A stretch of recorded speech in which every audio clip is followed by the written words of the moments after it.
66 में पैदा हुआ जी। तो 66 में अम्मा बीमार हो गई। आखिरी वक्त में अम्मा की सांस मेरे हाथ में थे, अम्मा का सर मेरे हाथ में था। मैं सबसे ज़्यादा कमज़ोर था, आज भी हूँ। उनकी शादी हुई तो 12 साल के बाद फिर दूसरी शादी की तो फिर अल्लाह ने उसमें से भी औलाद दे दी। मैंने उन दोनों का दूध पिया। अम्मा के पाँव दबाने बैठ जाता हूँ और अल्लाह से बातें करने बैठ जाता हूँ।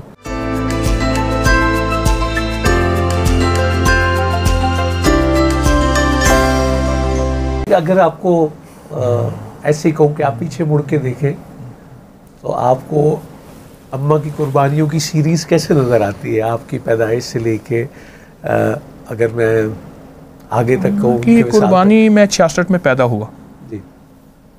तो 66 में अम्मा बीमार हो गई और सख्त बीमार हो गई।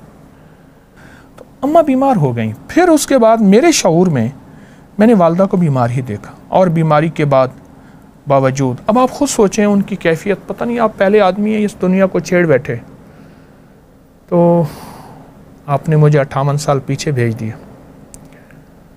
अभी आप देखें कि पहले शबीने होते थे जी, 3-3 रातें जी, जी, एक रात का पूरा कुरान रात और पूरा जी बिल्कुल ऐसे तीसरे अशरे में तीसरे सिलसिला स्पीकर पे बाकायदा लोग बड़े एहतमाम से जाते थे। अम्मा मुझे फरमाती हैं पोह थी, पोह को मुराद दिसंबर की सख्त सर्दी, और मैं सख्त सर्दी में कंबल वगैरह ओढ़ के बाहर बैठती थी, बेटा तो पेट में था, और मैं तेरे लिए दुआएं करती रहती थी कि अल्लाह जो भी है इसको ये दे दे, ये दे दे, ये दे दे। सारी रात शबीना सुनती थी।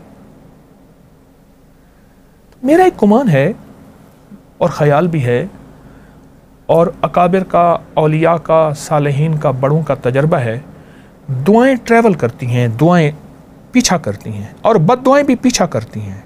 बाज़ौक़ात बंदे का, बाज़ौक़ात नस्लों का। लोग कहते हैं इसको किसी की दुआ है, खैर भी 7 नस्लों में, और उसी तरह जो और इकट्ठा जो न करना हलाल और हराम का, वो यही दुआएं पीछा करती हैं। अम्मा अपने मेरे दादा का फरमाती थी कि जब उनका आखिरी वक्त था तो ऐसे दुआ मांग रहे थे, दुआ मांग रहे थे, और दुआ मांगते मांगते ऐसे हाथ छूट गए। और परदादा का जब आखिरी वक्त था, परदादा 1933 में फौत हुए, दादा 1960 में। परदादा का आखिरी वक्त था तो उसी दिन शाम को हर बंदे से अलविदा, हिंदू से, सिख से, दोस्त से, मस्जिद से भी अलविदा, जिस कुरान को पढ़ते थे उससे भी अलविदा। क्या करे, ज़िंदगी का पता नहीं। रात को उठे, तहज्जुद पढ़ी, अपने अंगूठे खुद बांधे, अपने हाथ सीधे किए, चादर ओढ़ी, किबले की तरफ चले गए। अल्लाह। घर वालों ने कहा आवाज़ नहीं आ रही। सुबह घर वाले उठोते तो चले गए थे, और दादा की कब्र से 6 महीने तक खुशबू आती रही, लोग मिट्टियां ले जाते थे। बड़ों की दुआएं हैं। नूरी बाबा, मैं गया 1919 में हज पे मैंने एक होटल के कॉरिडोर में एक बरामदे में मैंने एक पुराना 1919 का, ना 19 में नहीं, 2019 जी जी, 1919 की एक मैंने हज की देखी काबा की तस्वीर, तो मेरे आंसू निकल गए कि मेरे परदादा 1919 में हज में तशरीफ लाए थे। मैंने सोचा तारिक क्या दुआएं मांगी होगी। आज तू कहता मैं शेखुल वज़ाइफ हूँ, मैं शेखुल इस्लाम हूँ, मैं फलां हस्ती हूँ, तेरी औकात क्या है? ये उनकी दुआएं, ये तेरे ही दम से है रौनकें, तेरी जान जाने जहान है, वो कमाल हुस्न हुजूर है, ये गुमान नक्शे जहां नहीं, वो ये फूल खार से दूर है, वो ये शम्म है कि धुआं नहीं। ये उनकी दुआएं हैं। तू कौन है? 1919 में आए क्या? 19 में तो वालिद साहब भी पैदा नहीं हुए थे, 36 में पैदा हुए, और वो दादा 1919 में अल्लाह अल्लाह। अच्छा, ये कुछ आपको याद है? जैसे मुझे याद है, मैं शुरू में वो तेल लगाने से बहुत भागता था, और मेरी छोटी ताई जी वो फिर उनके पास के बैठ जाता था घुटनों में जैसे वो सर रख के।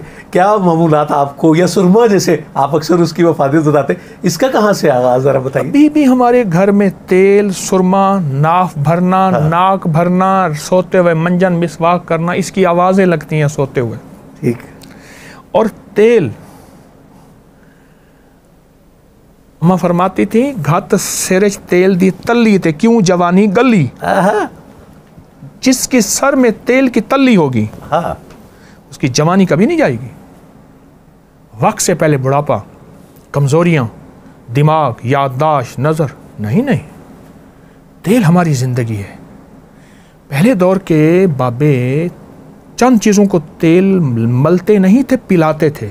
जी, ये भी मेरे बिल्कुल सुनने। अपने बदन को, सर को, आप बदन शाम का अक्सर वो जिक्र करते हैं, नाफ वो को, तो आपको जी, अपने डंडे को और अपने चमड़े की जूती को। चमड़े की जूती,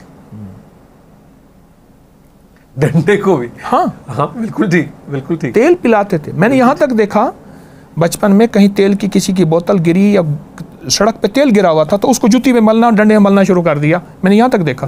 सही। अच्छा, आपका कोई मामूल रहा, मतलब दबाने का, या कोई एक ऐसा था, या आप उसमें ज़्यादा एक्टिव थे, या बाकी 3 बहन भाइयों में से वो एक होता है ना? मैं सबसे ज़्यादा कमज़ोर था, आज भी हूँ। लेकिन वालिद साहब रहमतुल्लाह अलैह को दबाना, उनके पाँव पिंडलियाँ, अम्मा को, अब्बा को, कोशिश थी उनको दबाऊं, उनकी खिदमत करूं। आखिरी वक्त में अम्मा की सांस मेरे हाथ में थे, अम्मा का सर मेरे हाथ में था, आखिरी वक्त में मेरे ही हाथ में था। तो मुझे एक अजीब जवान ने, एक दुर्वेश की बात याद आई। कहने लगे कि मुझे एक जवान ने कहा, मेरे पास एक इस्म आज़म है, जो मांगूं यूं कबूल हो जाती है, आपको दे दूं? दे दो। कहा, जब भी कोई मुझे मुश्किल आती है, अम्मा के पाँव दबाने बैठ जाता हूँ और अल्लाह से बातें करने बैठ जाता हूँ। अम्मा के पाँव दबाता हूँ, अल्लाह से बातें करता हूँ, मेरा काम हो जाता है। अल्लाह अकबर। उन कदमों के सदके आज भी मैं वालदा के कदमों में बैठता हूँ, उनके मज़ार के कदमों। अच्छा, दुनिया मेरे वालिदैन के मज़ारात पे जाती है, अमाल का हदिया देती है, बहुत देती है, बहुत दुनिया जाती, तो कदमों की बरकत है। लेकिन साहब, अपने बच्चों को, आप जो आपका कोई मामूल रहा, आप बिलखुसूस आपकी वालदा माजिदा के हवाले से, वो आपने ताकीद, अब जो आपके बच्चों की अम्मा है, वो आपने को बच्चों को ख़ास ताकीद इस हवाले से की, जो आप देखते हैं, और किस बात पे ज़्यादा खुश होते हैं जो बच्चे अमल करें? असल में बच्चों की जो नज़रें हैं ना नूरी बाबा, उन नज़रों के अंदर कैफियत क्या है? नज़र बोलती है। मर्द तो खैर नज़र को कम पढ़ता है, औरत नज़र को बहुत तेज़ पढ़ लेती है। वो बेटी हो, वो बीवी हो, वो महरम हो या गैर महरम हो, औरत नज़र को पढ़ लेती है फ़ौरन। औलाद की नज़रों में माँ के लिए क्या है, क्या कैफियत है, क्या मोहब्बत है, और उनकी झिड़कने पे, माँ की झिड़कने पे औलाद का रद्द अमल क्या है? फिर उसको उस वक्त ना समझाएं। इस्तेदाद है तो मोहब्बत से समझा दें, अगर औलाद में इस्तेदाद नहीं, उसको फिर इलाहदा समझाएं, देख माँ है क्या। अगर इस्तेदाद है तो उस वक्त थोड़ा सा समझा दें। लेकिन औलाद को पल पल टोकना नहीं, टोका है। ओहो ओहो, पल पल टोकना, वो डी वैल्यू भी हो जाता है शायद आपका बार बार, क्या एनजी करते रहते, मतलब वो टोकना है और टोका है, उनको आगे बढ़ने का मौका दिया जाए। मेरे बड़े भाई मुझे एक दफ़ा कहने लगे, तारिक, वालिद साहब ने हमें नुकसान करा के सिखाया है।